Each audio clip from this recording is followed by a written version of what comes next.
Buenas, mi maestro de la conciencia, mis guerreras y guerreros de la conciencia. Continuamos en pie y en lucha por el despertar de la conciencia. Su amigo John Mayer, el tigre. Continuamos con este librazo, las enseñanzas de Don Juan.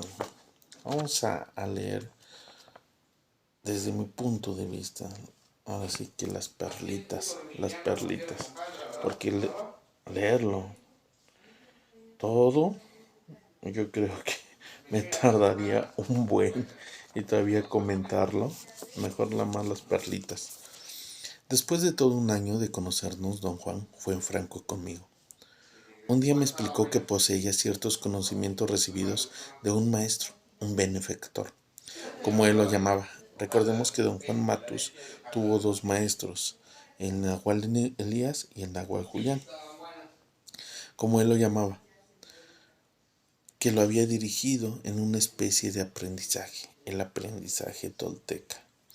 Don Juan, a su vez, me había escogido como aprendiz, pero me advirtió que yo debía comprometerme a fondo y que el proceso era largo y arduo.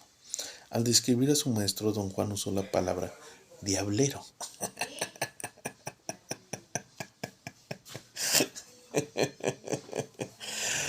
Ese seguro era el Nahual Julián. Era tremendo ese Nahual Julián. Más tarde supe que es un término usado por los indios de Sonora. Denota a una persona malvada que practica la magia negra y puede transformarse en un animal, en un pájaro, en un perro, en un coyote o en cualquier otra criatura. Tan solo después en los libros le diría a don Juan Matos que eso tan solo era parte del movimiento del punto de encaje. Es tan solo es un movimiento del punto de encaje, todo este tipo de transformaciones.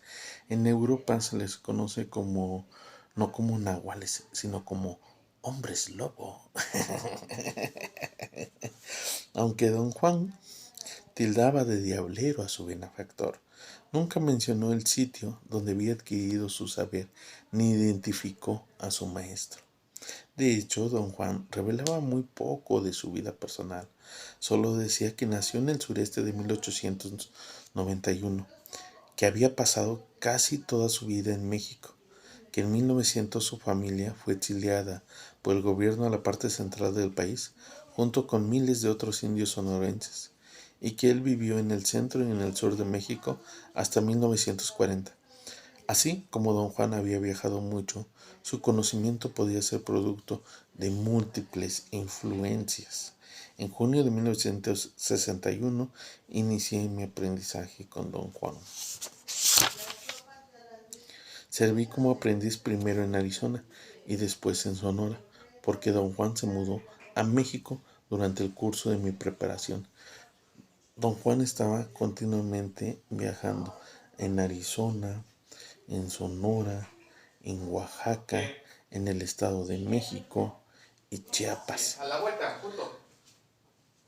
1961, 1962, 63 y 74.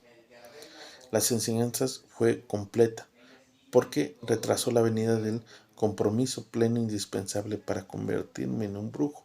Él utiliza acá brujo todavía porque todavía está confundido por todas las experiencias que lo ha llevado don Juan Matos.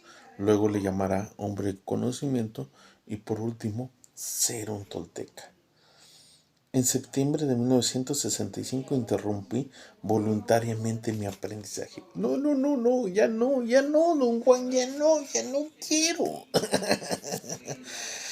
Durante los meses siguientes a mi abandono del aprendizaje, necesité comprender, aquilatar ese conocimiento que había experimentado. Lo que había experimentado lo que había experimentado era la enseñanza de un sistema coherente de creencias por medio de un método práctico y experimental. Estaba acostumbrado Carlitos Castaneda a devorar libros, al mundo académico, y entra con don Juan Matus y ahí se acaba todos conocimiento libresco. Ahí es un conocimiento práctico al 100%. Es un conocimiento corporal. Mi incapacidad de lograr una comprensión parece haber nacido del hecho de que tras 4 años como aprendiz seguía siendo un principiante en el conocimiento de don Juan. Imagínense, 4 años.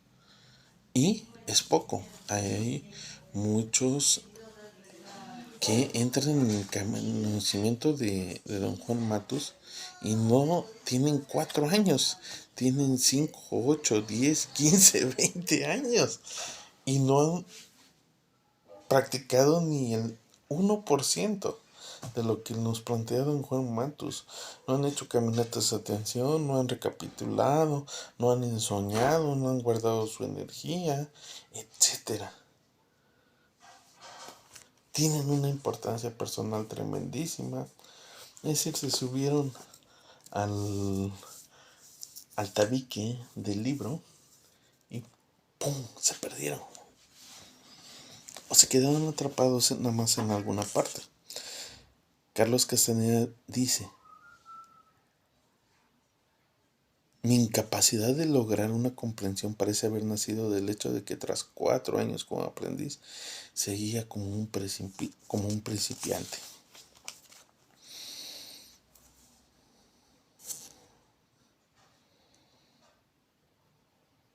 La importancia de las plantas consistía para don Juan en su capacidad de producir etapas de percepción, peculiar en el ser humano. Así que me guió al experimentar una serie de tales etapas con el propósito de exponer y validar su conocimiento. Las he llamado estados de realidad no ordinaria, en el sentido de la realidad insuscitada, contrapuesta a la realidad ordinaria de la vida cotidiana. La distinción se basa en el significado inherente de los estados de realidad no ordinaria.